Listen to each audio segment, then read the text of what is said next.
सबको नमस्कार। मैं आपका पंडित प्रभाकर चकोर शर्मा। जय श्री राम। सबको श्री राम नवमी का शुभकामनाएं हैं। हमारे शास्त्रों के अनुसार, विशेष रूप से पुराणों में रामायण के अनुसार,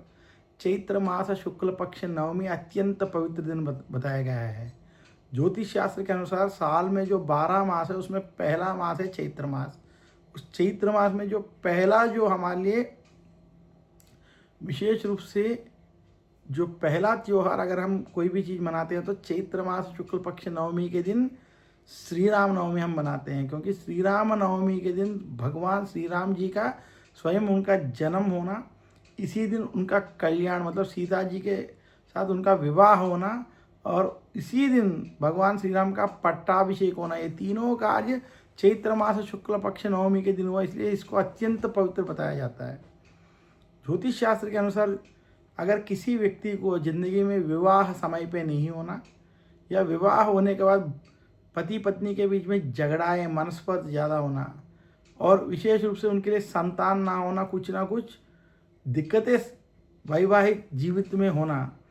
इन सारे चीज़ों से अगर उसको बाहर आना है तो चैत्र मास शुक्ल पक्ष नवमी के दिन अगर जो भी व्यक्ति उपवास करके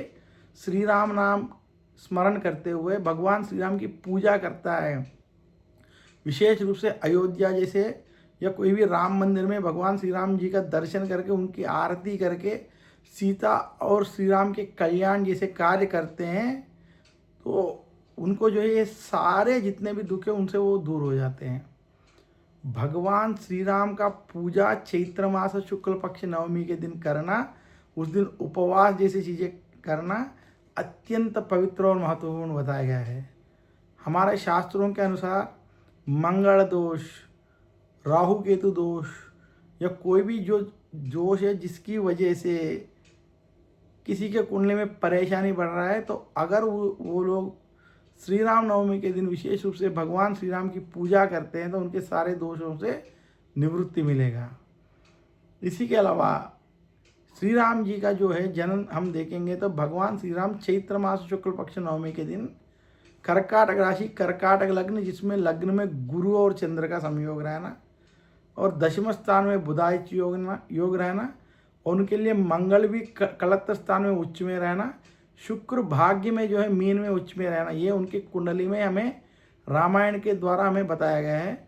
विशेष रूप से श्री राम जी जो है इक्ष्वाकु वंश और रवि उनका जो है मूल होने के कारण जो भी व्यक्ति श्री राम नवमी के दिन भगवान श्री राम की पूजा करते हैं तो सूर्य ग्रह का अनुग्रह की वजह से, जिस सूर्य ग्रह बीच में रह के सारे ग्रह जो है सूर्य के चक्कर लगाते हैं और सारे ग्रह का अनुग्रह केवल सूर्य ग्रह का अनुग्रह मिलने से मिल जाता है, तो भगवान श्री राम की पूजा श्री राम नवमी के दिन करने से उनके सारे ग्रहों की जो दिक्कतें आ रही है वो दूर हो जाता है और भगवान श्री राम का अनुग्रह की वजह से उनको जो भी जिंदगी में दुख होते हैं वो दूर होके शुभ फल मिलना प्राप्त होता है। इसलिए श्री राम नवमी को अत्यंत पवित्र दिन बताया गया है। इस दिन जो भी व्यक्ति श्री राम नाम स्मरण करना, रामायण पढ़ना, विशेष रूप से बालकांड जैसे रामायण के बालकांड जैसे कांड जो है आज विशेष रूप से पढ़ना जो है अत्यंत पवित्र बताया गया है। बहुत बहुत धन्यवाद। नमस्कार। जय श्री राम। मैं आपका पंडित प्रभाकर चकोर शर्मा।